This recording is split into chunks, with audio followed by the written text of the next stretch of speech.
नमस्कार दोस्तों, मैं अरुण बंकुल उन्नयन प्रकाशन के इस YouTube चैनल पर आप सबों का हार्दिक स्वागत करता हूं, अभिनंदन करता हूं। चलिए आज मैं गीता का स्मरण कराता हूं। श्री कृष्ण द्वारा दिए गए उपदेश जो अर्जुन को मोटिवेट करता है, उसी को वेद व्यास ने श्रीमद् भगवत गीता में उद्धृत किया है। आइए एक दो श्लोक पढ़ करके उसका भावार्थ आप लोगों के श्री चरणों में प्रस्तुत करता हूं। चलिए शुरू करते हैं। संजय उवाच तम तथा कृपया आविष्टम अश्रुपूर्ण आकुल ईक्षणम विषीदन्तम इदम वाक्यम उवाच मधुसूदनः। संजय ने कहा, करुणा से व्याप्त शोक युक्त अश्रुपूरित नेत्रों वाले अर्जुन को देखकर मधुसूदन कृष्ण ने ये शब्द कहे। भौतिक पदार्थों के प्रति करुणा, शोक तथा अश्रु ये सब असली आत्मा को न जानने के लक्षण हैं। शाश्वत आत्मा के प्रति करुणा ही आत्म साक्षात्कार है। इस श्लोक में मधुसूदन शब्द महत्वपूर्ण है। कृष्ण ने मधु नामक असुर का वध किया था और अब अर्जुन चाह रहा है कि कृष्ण उस अज्ञान रूपी असुर का वध करें जिसने उसे कर्तव्य से विमुख कर रखा है। यह कोई नहीं जानता कि करुणा का प्रयोग कहाँ होना चाहिए। डूबते हुए मनुष्य के वस्त्रों के लिए करुणा मूर्खता होगी। अज्ञान सागर में गिरे हुए मनुष्य को केवल उसके बाहरी पहनावे अर्थात स्थूल शरीर की रक्षा करके नहीं बचाया जा सकता।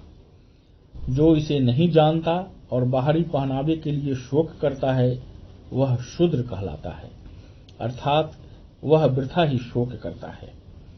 अर्जुन तो क्षत्रिय था, अतः उससे ऐसे आचरण की आशा न थी, किंतु भगवान कृष्ण अज्ञानी पुरुष के शोक को विनष्ट कर सकते हैं और इसी उद्देश्य से उन्होंने भगवत गीता का उपदेश दिया।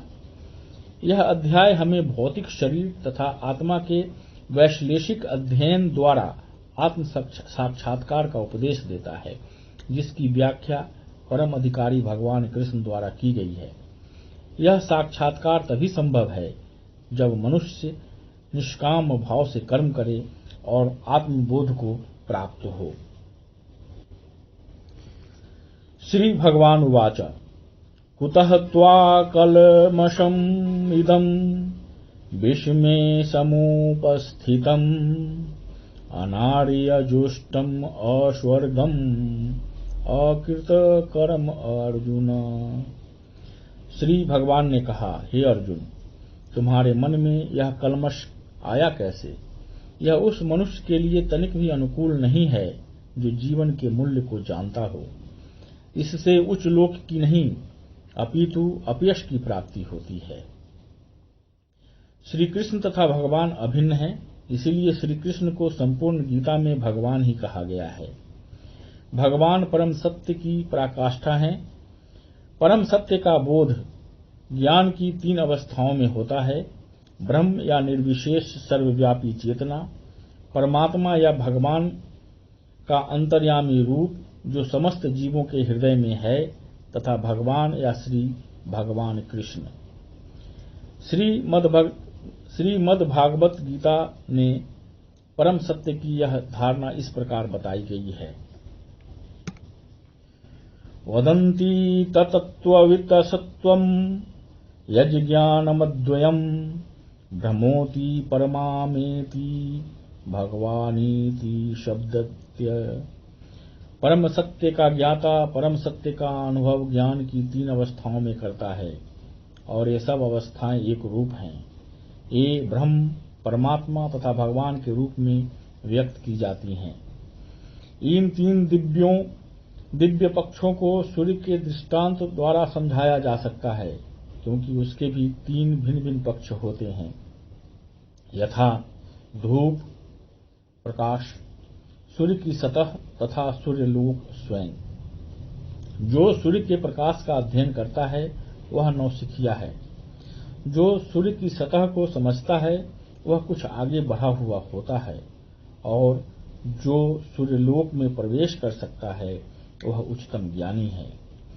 जो नौसिखिया सूर्य प्रकाश, उसकी विश्व व्याप्ति तथा उसकी निर्विशेष प्रकृति के अखंड तेज के ज्ञान से तुष्ट हो जाता है, वह उस व्यक्ति के समान है जो परम सत्य के ब्रह्म रूप को ही समझ सकता है।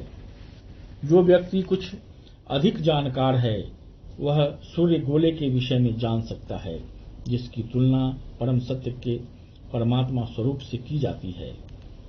जो व्यक्ति सूर्यलोक के अंतर में प्रवेश कर सकता है उसकी तुलना उससे की जाती है जो परम सत्य के साक्षात रूप की अनुभूति प्राप्त करता है।